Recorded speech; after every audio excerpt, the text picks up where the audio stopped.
Hello, everyone. I am George Nemeh, and welcome to MAAP Real Talk Show.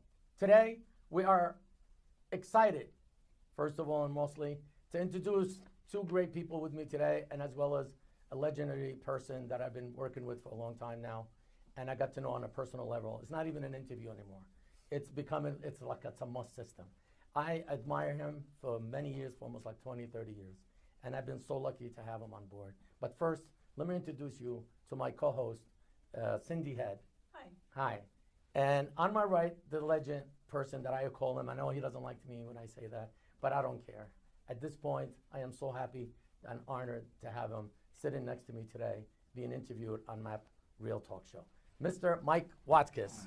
Hello, sir. My brother. How you doing, my brother? Good to see you. Good to see you as always. Thank you for the invitation. Cyndee, great to see you.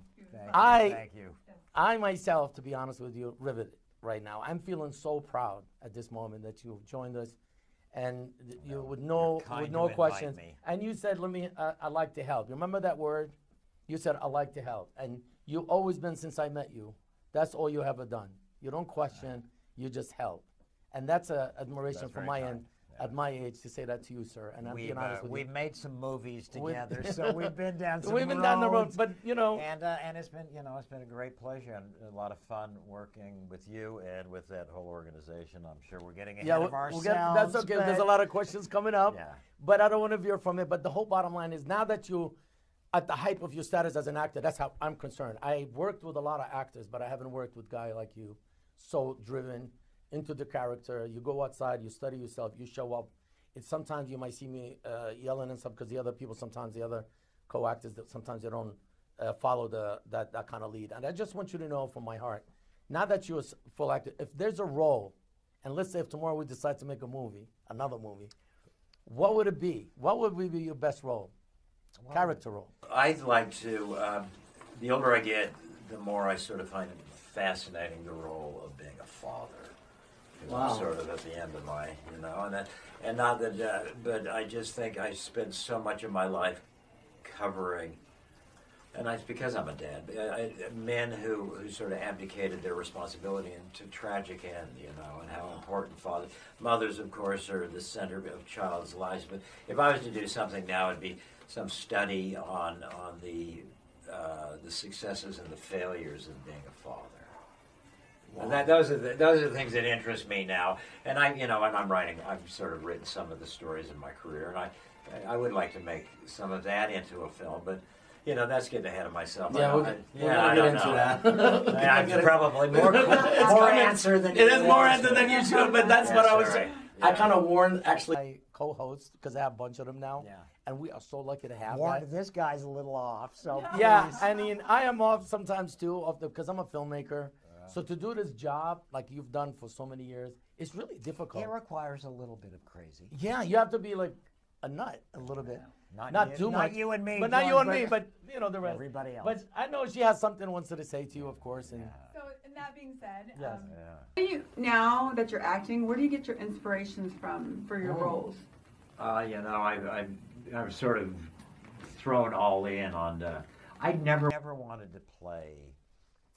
I spent 40 years of my life being the television reporter, and I've been offered a number of films to go play TV reporters, and those are the roles I just never want to play again. So I've sort of changed up my look and sort of seized the old villain kind of look, because I don't want to play the TV reporter. And was my inspiration. I can play bad guys because I've covered more bad guys than you can in real life. I've sat face to face with serial killers and cult leaders and all kinds of bad people. So I certainly have. I think I can. What my inspiration? I just want to see if I can be a good actor. So that being said, as well, how would you prepare differently when you were going into a journalism market or a story? They're very, as a TV producer, you got to go in and just put your arms around the entire event and get the pictures and the interviews and everything. I prefer being an actor right now because it sort of frees me of all that. They just give me the script. I show up with my lines, hit my marks, and I can go home. And the television stories, I won't lie to you, they sort of sat with me, and some of them did. And I'm glad I needed to get away from that. That's right. I did it for a long time, and I just needed to change. Not that I want to change direction, but I have to at this point. I want to ask you, I'm dying to ask you this question.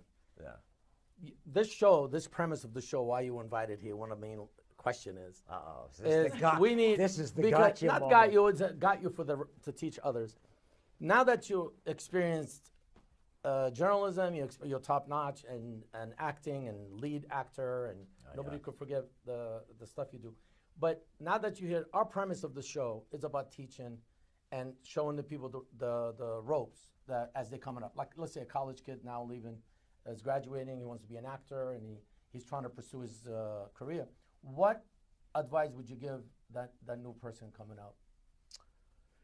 You know, and I'm Because that's the premise of the show. Yeah, I get it, and help I'm an people. old man, so Yeah. it's been a long time since I was in that position. But I think that more than anything else, if you want to succeed as a journalist, or you want to, As an I actor. think there's some common themes, and I think a fire in the belly You have to have the fire. is a nice place to start, hear that, because folks? most of the people There's a that lot I- of rejections. I know the people that that have succeeded and have done it in sort of a creative, unique way, usually have some real inner passion to do what they're doing, and whether it's acting or it's telling stories on television, and that is certainly an important facet. And I also think that if you want to be a performer on television, throw yourself out there as much as you can.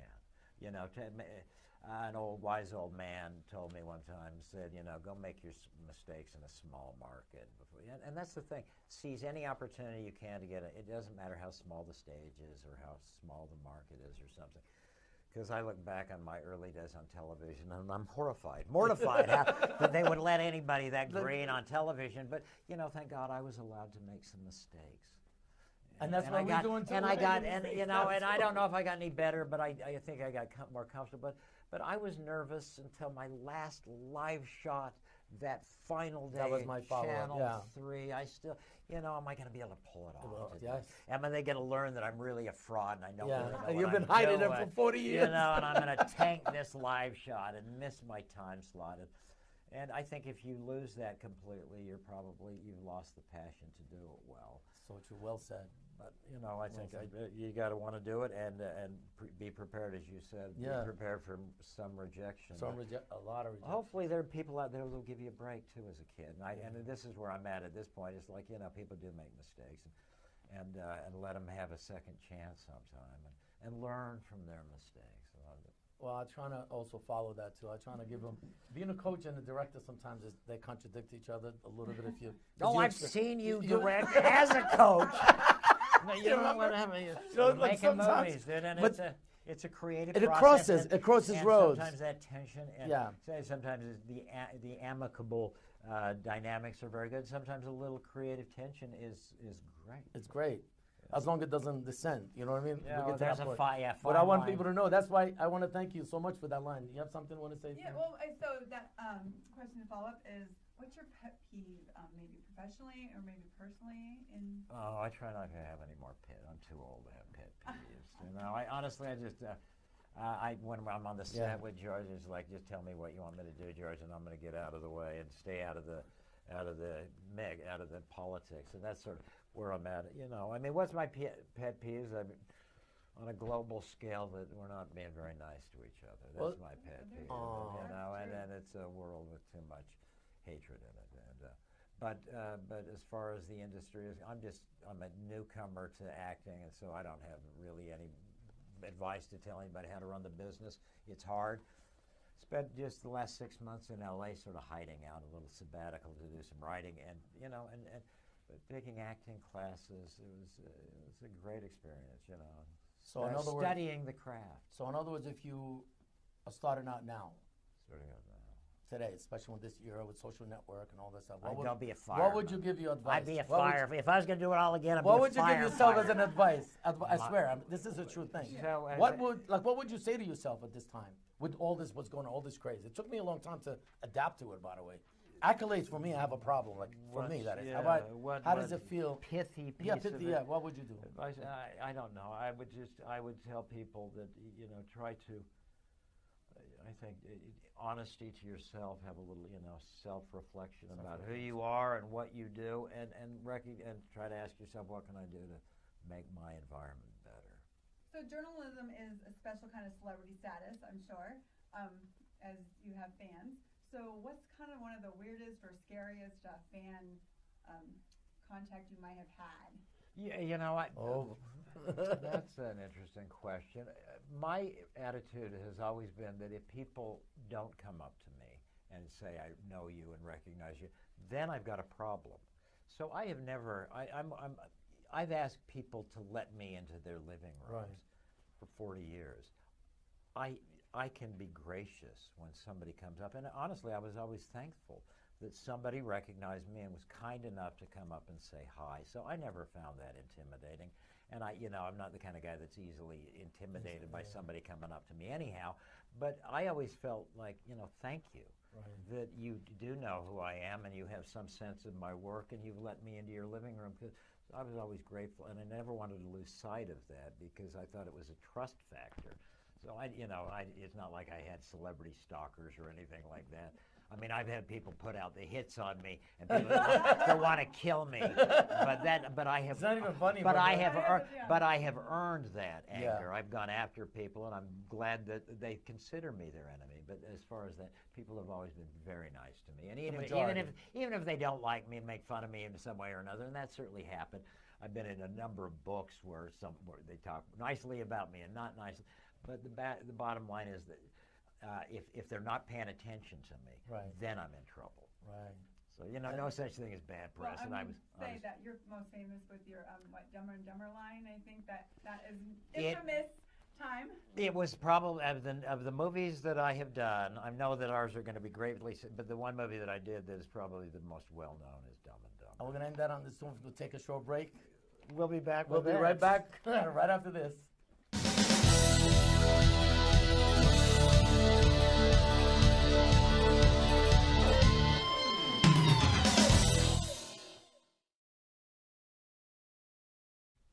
Welcome back with Mike Watkiss. George, would you go like this? Do a clap. Or somebody clap. Yeah. I'll do it.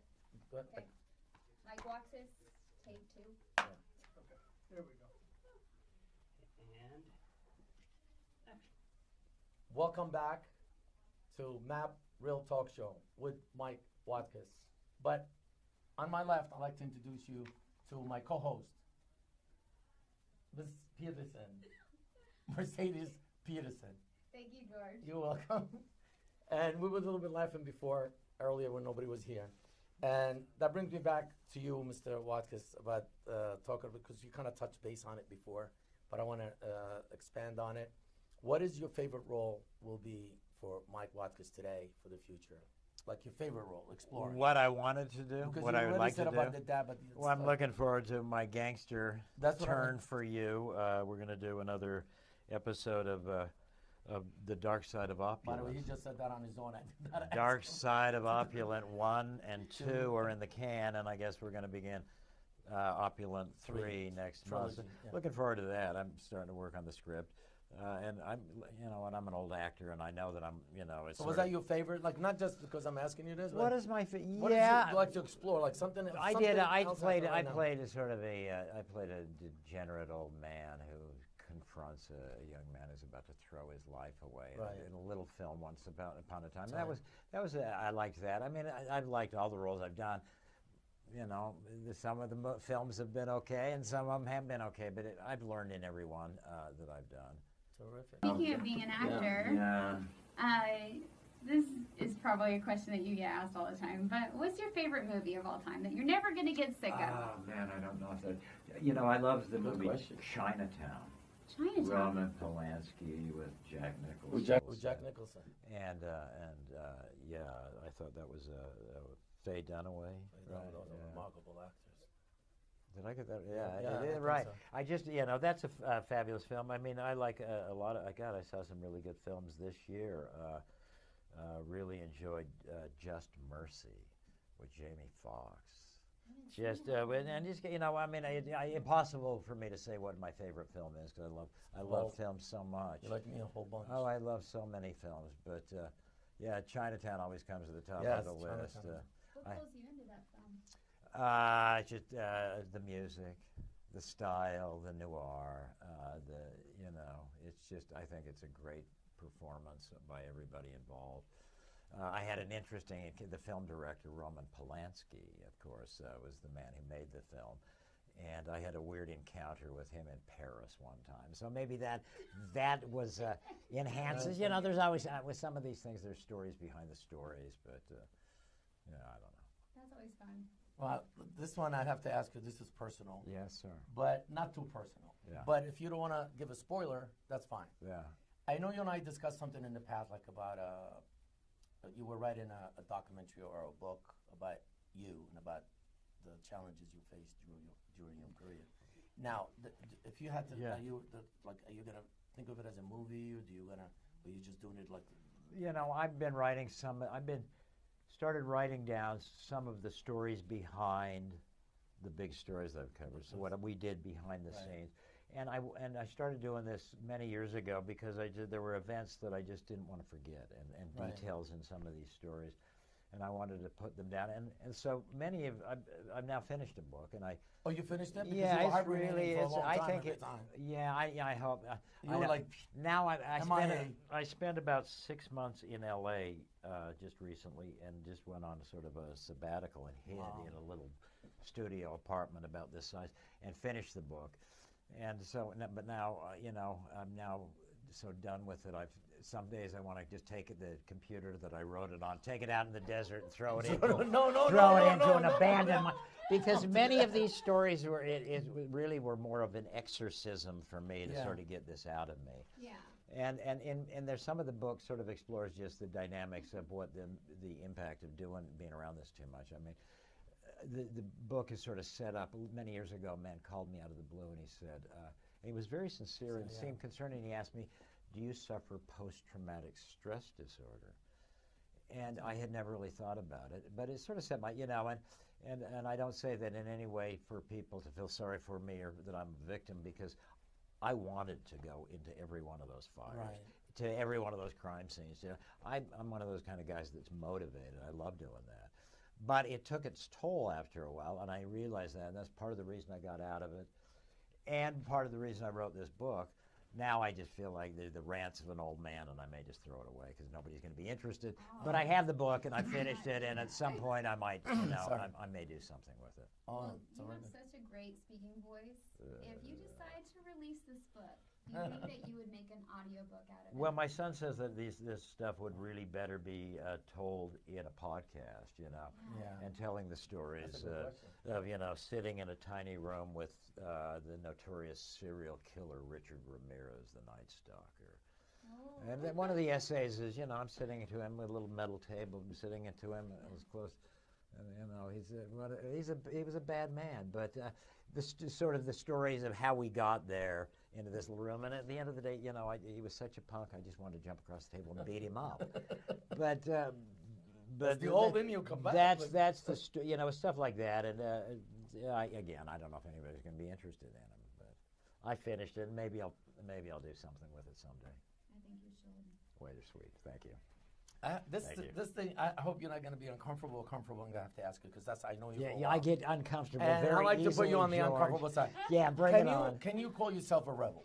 What I don't. If I could ask somebody you, else, other people can write my obituary. I don't know. I know you went to the best schools, Columbia graduate, and great reporter and all that. But there's something inside of you that made you go that route, right? It's got to be like you said, a fire, but it's got to be more than fire. I found a way to make a living and not go to prison. Not go to jail. That's so it was like one or the other, and I got lucky. Because your personality, it's such an outstanding performance. Like even when you can I say this? When you do the movies, I hope my wife watches this. No, I don't know how you are at home.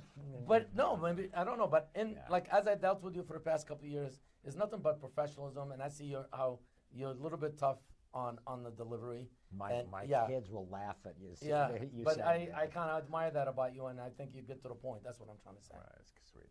All right, thank you. You're welcome. Thank you. So, have you ever been hurt on the job whenever you're? I've been shot at. I've been punched. I've been pushed around. I know I've made it onto the enemies list of a lot of powerful Right. people. I'm glad I tried to work my way onto all of them if I could. You know, so I've definitely had people try to intimidate me, but don't feel sorry for me. I'm fine. How about chasing a story? Have you ever been injured on the job that it was completely avoidable? Well, you can but see you it. were so in the moment, you just. You can see I'm sort of sitting awkwardly because I have a permanently Perfect. bad back. So, and that's just doing all my own stunts. So I never went into a situation. I worked with some great camera guys, and they were the best people in my life, and they made my career. But I had this sort of philosophy. I never asked them to do anything I wouldn't do myself. So any bad situation that we went into, I went in first. And We're so going to have to take a short break unless we need to pay for these bills. Correct. We'll take a short break. Good night, and everybody. We'll be right back. Boom.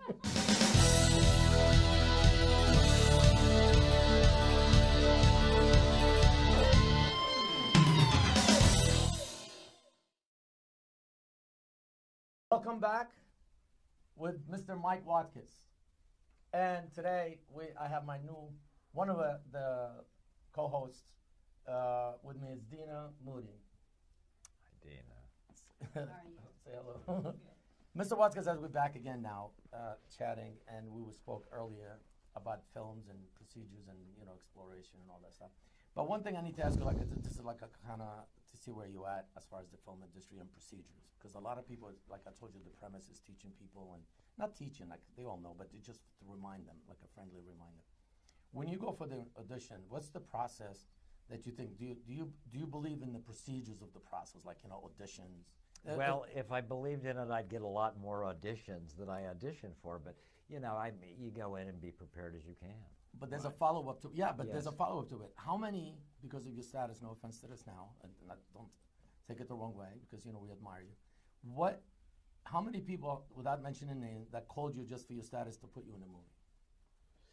Was it a lot of people? Was it like more than Well, auditions, or I is it- think that there's enough. I've been approached on, and I played myself in a whole Yeah, well, slew of films. that was because that was part of you. You covered that. Yeah, At one time. Yeah, right. And I I've don't got talk a about number. roles. Like you didn't know, you got to call, hey, Mr. Watkiss. Yeah, I've had people want you call to be me in my movie. Yeah, and when they do it and they offer me the reporter job, I usually don't want. Do you like this better, or do you like to audition for the role better?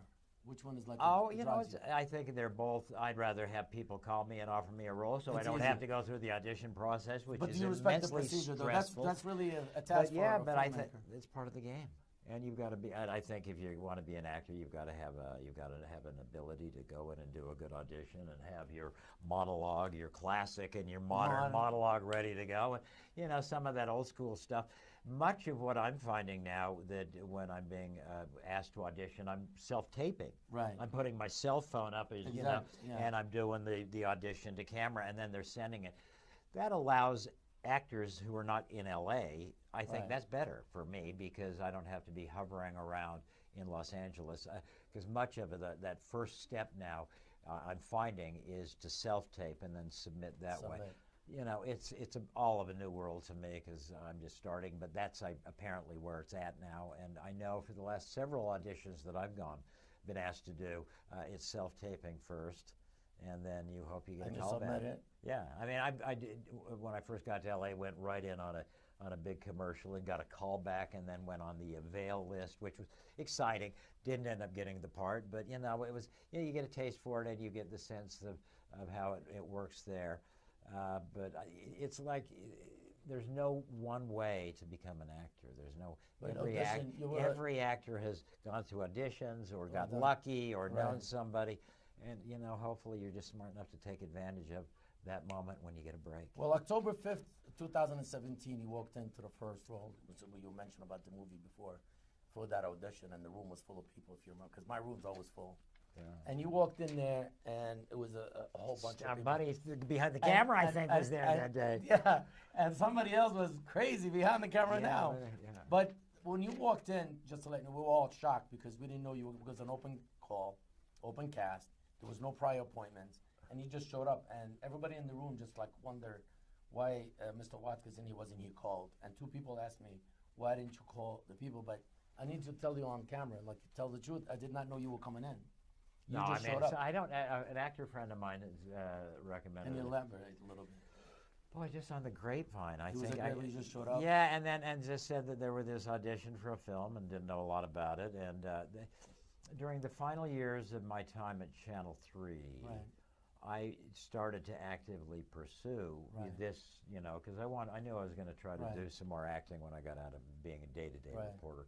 So I sort of, that was it was in that time frame when I was looking for some other things to do, and whatever reason, I washed up on the shore with you, and it has been a great experience. It has been a great ride. I know. We put together that first film, which was, a whole lot of fun, Fun, and then yeah. dove into this second chapter, which got even crazier. And now the third one. Yeah, and it's one of those kind of things that everybody seems to get killed off, and George and I. But I just want to. It's really the last man standing. standing. And you and I are the only.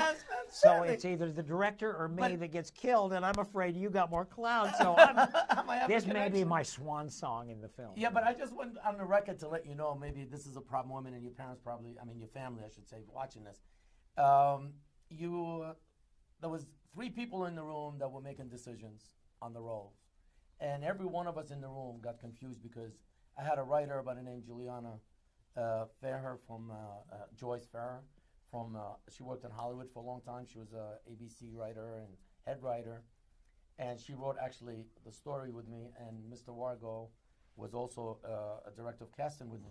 And we had like 3 roles for you. We didn't know where to put you. We didn't know at that moment. I think until we started shooting, they were shifting me up. I was shifting you a little bit because you filled you filled the room with energy. I wanted to clear it on the air now because Juliana and Wargo and me, we were trying to make this, because when I make a decision, usually I do it in a team manner because I'm a team player. So I like to make people feel good about what they do, and at the same time, I remember you just said this to me, that's why I think we're the last man standing. You said, just let me know. And I said, wow, that's cool. Because I was a little bit also apprehensive. And I want to thank you publicly on that, because you made it so easy for me to establish a role that's going to last for a long time. Because that's how you make a decision, who's going to stay, who's not going to. I already knew in my heart you're going to be on the 3rd one. Just to let you know. Is this an assurance that he's not going to kill me? See what I mean? He can still kill me in the next movie. I just want to let you know. I want this on camera. We got witnesses. I want people to enjoy this as they listen, especially if they're filmmakers, because a lot of people don't know what's happening behind the scene. It's a turmoil. When somebody shows up and somebody does good, you don't know how to tell them because they don't like praise. And especially you don't even like accolades. I didn't know how to deal with you. And I'm going like this, okay, he came in for this role, but he's good for this role and that role. And Juliana would say, no, let's do it with this role. And we sat and sat and sat. Then finally, we said, who's going to be for the long haul? The long home run, right? And I made the right decision. Well, thank you. It's been a great ride. Deana's waiting on the sideline here, but I wanted to get into the mix. Hey, Mike, I know you've been acting since 1988, and you have such an iconic voice. Have you ever been asked to do any voiceovers? With being on television, they sort of prevented me from. You can't do that. But yeah, sure, I'm open to anything. I've done some. I've done a little bit of voiceover work, but I haven't really pursued it nearly enough. I should do more. I'd like to do more. Well, now that you're retired. Yeah, now that I've got I got to get into retired. This because you read a lot of stories, books, and everybody talks about it, and especially the beautiful life you led. I know it wasn't all, good roses and stuff on the road, but I know you had ups and downs. But now that you're retired, and all the friends and colleagues that you had around you and enjoying with them, there's 2 questions as a follow-up. One is, how do you feel right now? Like, you get up in the morning, what's your motivation? Besides, because acting is on and off, as you know. It's not like every day where you had 3 o'clock, you better put the report in. Whoa, we're going to be on air in 5 minutes, all that stuff. But then, for me, like, as you're my friend and all that, I needed to know this. And last but not least, how many of your friends and that was always connecting with you, now that you're retired, they still call you and get in touch with you? I'm in contact with some people. I was with one of my old friends from the story about Colorado City and Lauren Jessup, a dear friend of mine named Flora Jessup, who's a very famous sort of crusader. I was with her and spoke with her this morning. So some of my colleagues and some of the camera guys that I work with, which were the ones you were close with. Yeah, my friends were always a handful of camera guys, to be honest with you, and I tried to find the guy that I was most suited with, and we stayed and we developed relationships and worked together over the course of many years. So, I'm in contact with some close friends. I'm sort of an old hermit, really. had enough of the sort of. I saw a lot of the world, and Right. now in my retirement, I've been working on the book and sort of laying low and enjoy doing that. I So like when you sort get of up in laying. the morning, you're kind of Like satisfied. I'm satisfied. Well, I could have done a lot better with myself, and I probably should have done. But I got a couple of cats, and I got a little dog, and my wife hasn't thrown me out of the house yet. So, and my kids, I got a son and a daughter that I'm really proud of. So Oh, I got that's so wonderful. I'm really lucky, and I feel grateful every day. Oh, beautiful. Get out of bed feeling good. Yeah, well, that's what my whole question was like. How do you get I up? may be all broken up and in pieces with a bad back, but I still feel pretty lucky. Yeah. All in all. Hey, Mike, if you hadn't gotten into journalism when you did, what career path at the time do you think you might have gone with? That's a good question. If I could go back, if I look back now, I'd be a firefighter because I love firefighters. Covered them much. So if I could start all over again, I'd do something worthwhile and help society and go be a firefighter. But I always knew I tell people that my family were not really a family; we're more of a circus troupe. Everybody's a performer, and I've sort of always been a performer. Whether it's telling a story as a newscaster or doing a little bit of this, or I feel like sort of a circus monkey. I'm just looking for a stage to play on. Well, you do it so well. Well, you're kind to say, but that's it's sort of a genetic quirk. You got to perform. You feel like you need to tell, and it can be a little boorish, and you can be a little over the top sometimes. And I'm sure I was, but I definitely enjoy telling stories, and whether it was journalism or it's making a movie, there are similarities, and that I think satisfies one of my greatest. I flatter it by calling it an artistic need, but I like doing that. Well, to follow up on what you just said, actually, now that you have a lot of followings, and no offense to this, in social networks, people follow you from all over the world. I was wondering, are you going to capitalize on this with your next journey? And also the second question to it, when you go into California, I know you said you went to hibernate to write a book, but there's more to it than that. If you want to elaborate, are you going to looking for a new career? Are you looking to do something new out in California? I'm looking to find whatever roles that I could get, and maybe do something with this book, and that's about as far as my any sort of real goals. I just spent 2 weeks back in New York watching my daughter play college basketball. I saw that. I spent a lot of time with my son, who's here studying to go on to graduate school. So, that's more than enough for me. And at my age, starting a new career sounds a little silly. I hope to continue. A producer friend of mine told me he saw Chris Christopherson sitting on a set one day, and this young producer said, "Hey, how you doing, Chris?" And Chris looked at him and he said, "Just trying to matter." Yeah. And at my age, I I'm understand trying what Chris was saying to that guy, and I thought that was an immortal line. And it's like, at my age, I'm just trying to matter. Well, That's well put. Yeah, go ahead. So I just had a question for you. Do you have a special vacation spot that you like to go to kind of unwind and be alone? And Nothing. get away from the world? Love to travel. Just spent the cold upstate New York. That was a lot of fun. My wife and I are talking about going to all over the world. There's no single place. I love New York. If I had a chance. Yeah, that's actually more than if a chance to go back to spend a good deal of time in Los Angeles and New York in my career. I think I'd prefer to live in New York, honestly. But can you bear the weather? Well, whatever, you don't. I loved living in New York. Didn't even own a car. Lived in Manhattan, and for the years that my wife and I didn't even own a car and never felt. And the city was our playground. But you got to be young for that. Maybe I'm too old for that. No favorite place, but I love the traveling. I'm have a wanderlust. And my career allowed me to travel all over the world, and for that part of it, I'm so grateful. Wow, this is amazing. Well, with that, we're gonna take a short break, and we'll be right back.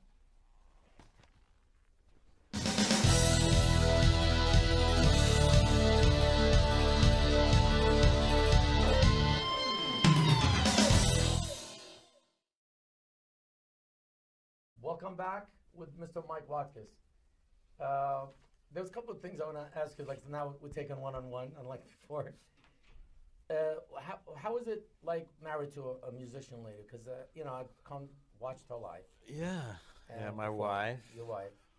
Mrs. Watkiss. Well, her name is, she goes by Darla Christ. Dollar Chris. And we have been together she's been my partner and best friend for 40 years, and I'm lucky. I'm alive and here because of her. I'm sure I would be long since I'm sure dead. she's the pillar. Yeah, it keeps me together, and yeah, she's a wonderful musician and a wonderful person. Darla Christ, she's a musician and has been. She was a very pretty successful model when we first met, and she did that for many years. And she, like I say, my family is not a family; it's a circus. My wife is a performer. My kids are performers. And she's a musician and singer songwriter and has her own career going. Has done very well, and she's the love of my life. Is it new music coming out? Something that's happening, or she's got several lines. She's busy and she takes gigs around town, and she's going to be doing something this week downtown this weekend down in Phoenix, and so she stays busy. Anything you want to plug? Well, she's working at there's a home event in Canto that I know she's playing at this weekend, and she's got an album. Darla Christ, find her music on CD, baby, and you can definitely find her music. I've shot some of her videos over the years. Oh, nice! So music videos. Camera person. Well, I tell people that my real job in life has been my wife's roadie. That's my real job. The TV and the act, those are my sidelines. But being her roadie has been the job I love the most. Lugging her gear and listening to her play. Well, then between those two, journalists and actors, have you ever thought of going on stage?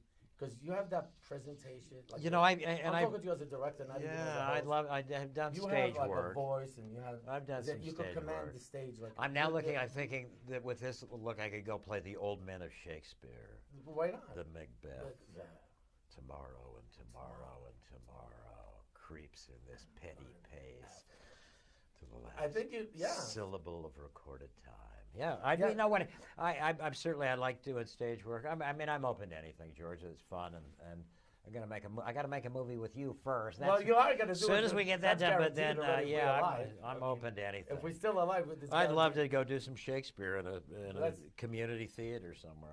I'd take anything. I'll take you up on this. It's on tape. All right. Well, so we could do something because I'm working on let's do a copy of Macbeth. Yeah, do something like outrageous, like something phenomenal. Take the people on a trip.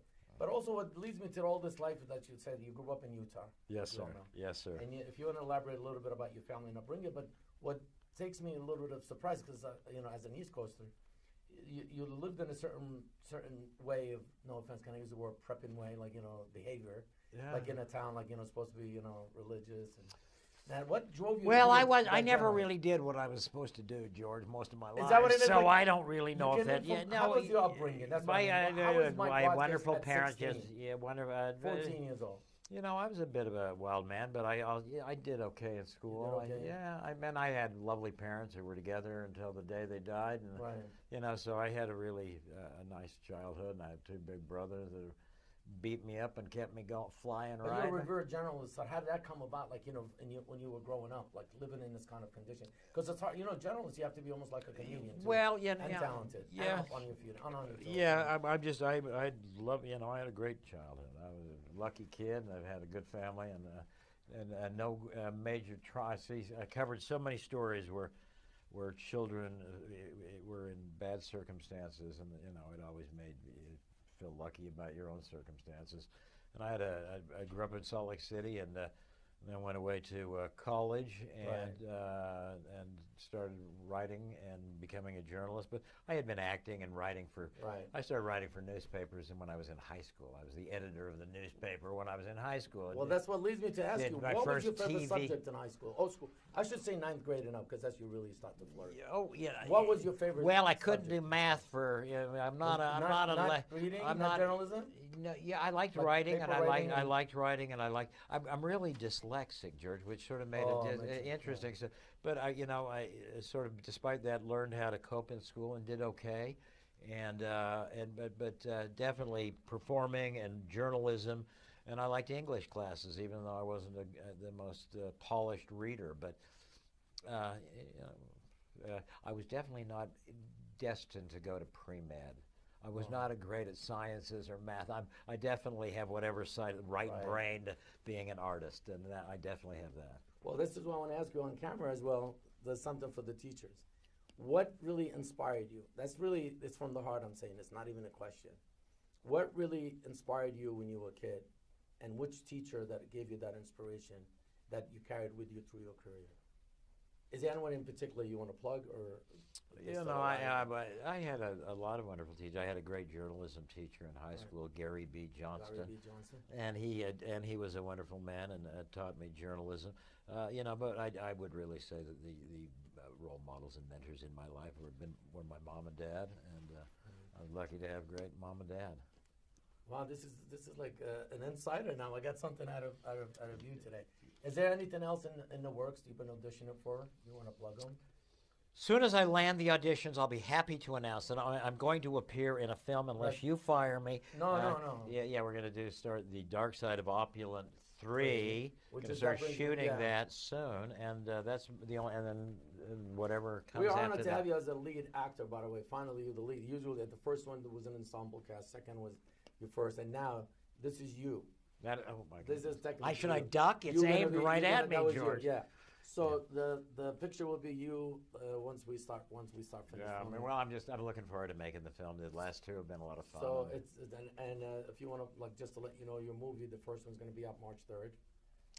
See, that's news to me. That's new news. See, if you're just an actor, you don't have to worry about it. And the second one, by the way, nobody knows. That's why the show is about showing the premise to what really goes on in film. And I was hoping, we talked a little bit about you now. Let's talk about what makes a filmmaker tick. You know what I mean? And so the other filmmakers, because in my book, every crew is a filmmaker. I know a lot of people say, "What's wrong with you?" Every filmmaker he's a filmmaker. You know what I mean? So I don't want to. You mean anybody who's working on the set? Anybody working on the set is a filmmaker. Yeah, hopefully they got a sense that they got skin in the game. If they have any questions on anything to go round up, do you want to give any information for you, like if there's somebody out to reach you for your book or whatever you want to plug? Oh, you know, I think there's too many people can find me already, They can George. find you already. And I try to lay low. No, I'm around. So. Well, I just want to thank you so much for coming here today. Brother, we're honored to have you on board, and I want to thank you so much. With that, with Mr. Mike Watkiss, we'll end that tune. Thank you. Thank you, sir. Wow, that was awesome. Good.